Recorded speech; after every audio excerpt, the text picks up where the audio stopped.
Hello বন্ধুরা, কেমন আছো তোমরা সবাই? আশা করি অনেক অনেক ভালোই আছো।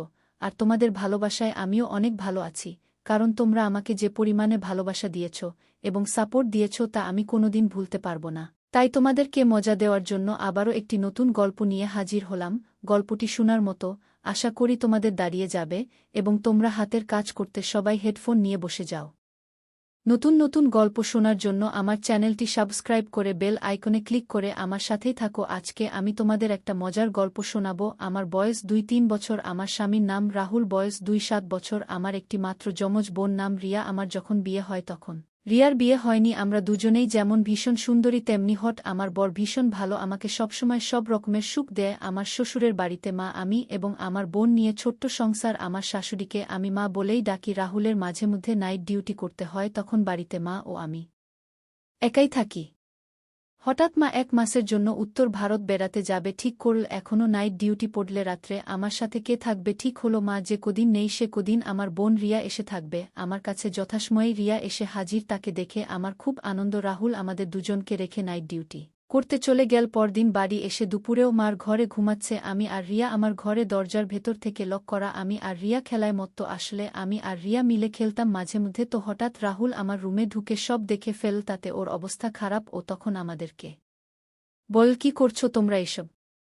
তোমাদের লক্ষণ তো ভালো না। তখন রিয়া বল, রাহুল দা আস্তে কথা বলো, বাড়িতে জানাজানি হলে আত্মহত্যা ছাড়া আমাদের কোনো উপায় থাকবে না। প্লিজ তুমি কাউকে বলো না, আমি তোমার ছোট বোনের মতো। ও বল, শুধু মুখে হবে না, আমার সাথে তোমায় করতে হবে। শুনে রিয়া বল, আমি রাজি, কিন্তু আমি চুপ করে বসে থাকলাম। ও আমাকে বলল, তুমি কি বলছো? আমি বললাম, আমিও রাজি, আমরা 3 জন একসাথে, ভীষণ মজা হবে, কি বলো? এরপর শুরু হলো আমাদের লুডু খেলা। রাহুল আজ খুব করে রিয়াকে লাগালো। অনেকক্ষণ লাগানোর পর আমরা 3 জনে শুয়ে পড়লাম। ওই দিনটা রাত পর্যন্ত আমরা আরও অনেক মজা করলাম। রাতে আরও 2 বার খেললাম। আমি বললাম, লুডো খেলায় এত মজা আগে জানতাম না তো। এরপর এইভাবে 1 মাস বহুবার আমরা করেছি। আমার বোন এখন বিবাহিত, তবুও আমরা সুযোগ পেলে খেলা করি। সেসব গল্প অন্য একদিন বলবো। রিয়া বিয়ের পর জোর ভাঙতে এসেছে বাপের বাড়িতে 7 দিনের জন্য। ওর বর অনিল এসে ওকে রেখে দিয়ে গেছে। 7 দিন পর আমাদের গিয়ে দেখে আসতে হবে ওর শ্বশুর বাড়িতে। তখন আমি রাহুলকে বললাম, চলো আমরা কদিনের জন্য ঘুরে আসি, তাহলে রিয়া আর উপসে থাকবে না। যেমন ভাবা তেমন কাজ। হাজির হলাম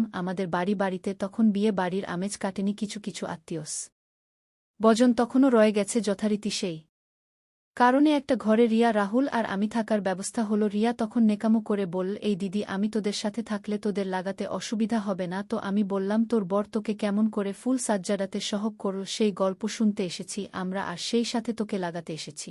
অসুবিধা হবে কেন? কিন্তু কথা হলো, তুই খেলবি তো আমাদের সাথে সাথে, নাকি বর পেয়ে জামাই বাবুর কথা ভুলে গেছিস? তুই কি যে বলিস না, রাহুলদার কথা কি ভুলতে পারি? রাহুল বল, ছাড়ো ওসব কথা, তুমি বলো তোমার বর কেমন করে তোমাকে আদর করল? তুমি যে আগেই খেলেছ সে কথা বুঝতে পারেনি তো? রিয়া বলল, সেটা ঠিক বলতে পারবো না, মনে হয় বুঝতে পেরেছে, মুখে কিছু বলছে না, মালটা যা পাকা খেলোয়াড়। আমি বললাম, যদি বুঝতে পারি কি হবে? রাহুল বল, কি আর হবে, তোমাকে গিয়ে অনিলকে ঠান্ডা করতে হবে। আমি পারবো না, আমার লজ্জা করবে। বোনের সাথে যখন খেলতে তখন লজ্জা করে না, আর বোন জামাইয়ের কাছে গেলে লজ্জা করবে কেন? এবার রিয়া বলল, ছাড়ো এসব কথা, তোমাদের অনিলের আগে আমায় অর্চি হোক, তারপর না হয় দিতে যাবে। এখন ফুলশয্যার গল্প শোনো। ফুলশয্যার দিন তোমরা সবাই চলে আসার পরে বাড়ির নিয়ম কানুন হয়ে গেল। এবার আমরা দুজনে ঘরে একা। অনিলা আমাকে বলল চেঞ্জ করে নিতে, আর আমি ফ্রেশ হয়ে আসছি। অনিল ফ্রেশ হতে গেল, আমি তখন ফ্রেশ হয়ে এসে সব চেঞ্জ করছি। ছায়া ব্লাউজ পরে শাড়িটা পরব। অনিল বলল, আর পরে কি করবে? চলে আসো বলে আমার হাতটা টান মেরে আমি একেবারে উপরে গিয়ে পড়লাম। এবার ও আমাকে কিস করতে লাগলো, কিছুক্ষণ পরে আমিও রেসপন্স করতে লাগলাম। এরপর ও আমাকে জড়িয়ে ধরে আদর করতে লাগলো। আমিও সুখে আত্মহরা হয়ে গেলাম। অনেকক্ষণ ধরে আমাদের খেলা চল। অনিল ভালোই খেলতে পারে। ও আমাকে বলল যে ওরা নাকি বন্ধুরা, ওদের বুদের নিয়ে একসাথে মজা করে 6 মাস পর নাকি আমাকেও ওদের সাথে জয়েন করতে হবে। রিয়ার মুখে এই গল্প শুনে আমাদের 3 জনেরই অবস্থা খারাপ। আমরা খেলা শুরু করব, ঠিক তখনই দরজায় কেউ নক করল। আমরা একেবারে নরমাল হয়ে গেলাম। এবার দরজা খুলে দেখি বৌদি এসেছে আমাদের ডাকতে। আমরা 3 জনে গেলাম, খাওয়া দাওয়া করে আবার আমাদের ঘরে ফিরে এলাম। তারপর রাহুল, রিয়া আর আমি আবার শুরু করলাম। এরপর রাহুল আস্তে করে বেরিয়ে পড়ল, কারণ সবসময় 3 জনে মিলে একসঙ্গে ঘরে থাকা ঠিক নয়, যে কেউ সন্দেহ করতে পারে। বেরিয়ে ও বাজারের দিকে গেল, গিয়ে দোকান থেকে একটা মধু কিনে আনলো। রাতে একটু অন্য স্টাইলে হবে রাতে খাওয়া দাওয়া পরে 3 জনে আবার ঘরের মধ্যে এলাম ঘরের দরজা দিয়ে রাহুল রিয়াকে কোলে শুয়ে তিনজনে মিলে গল্প করতে লাগলাম। আমি বললাম, কি গো, শালিকে পেয়ে তো বুকেই ভুলে গেছ? ও বল, রোজ তো তোমাকেই লাগাই, কতদিন পরে শালিকে পেলাম বলতো। আমি বললাম, ঠিক আছে তাই করো। এইভাবে দুদিন রিয়ার সাথে খেলা চল যথারীতি।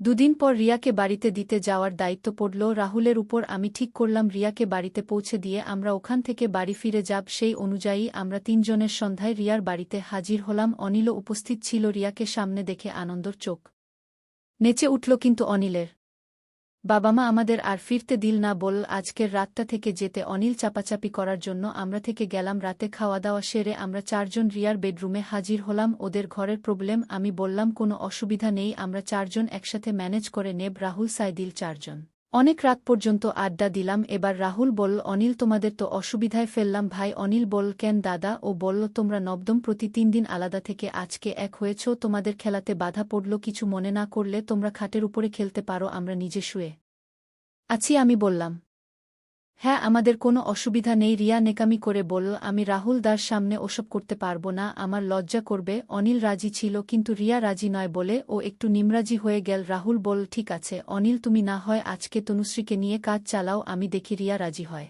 কিনা। এই কথা শুনে আমি বললাম, আমি অনিলের সাথে এসব করতে পারব না। রাহুল বলল, পারবে না বললে তো হবে না, আমাদের বউ থাকতে তো আমরা বসে থাকতে পারব না। রিয়া বলল, ঠিক আছে, যে যার বুয়ের সাথে হবে। অনিল বলল, বুকে তো সারা জীবন পাব, কিন্তু শালিককে তো সবসময় পাব না। এই বলে অনিল আমাকে জোরে ধরে কিস করতে লাগল। রাহুল আমার মোহময়ী রূপ দেখতে লাগল। অনিল রাহুলকে বলল, কি হলো, আপনি শুরু করুন। ও বলল, তোমরা খেলো, আমরা উপভোগ করি, আর আমরা যখন খেলব তখন তোমরা দেখবে। এইভাবে আমরা মাঝে মধ্যেই নিজেদের মধ্যে খেলাধুলা করতে লাগলাম। বন্ধুরা, কেমন লাগলো আজকের গল্প? নিশ্চয়ই ভালো লেগেছে। এরকম আরও গল্প পেতে আমার এই চ্যানেলটি সাবস্ক্রাইব করে আমার সাথেই থাকো। এতক্ষণ ভিডিওটি দেখার জন্য সবাইকে অসংখ্য ধন্যবাদ।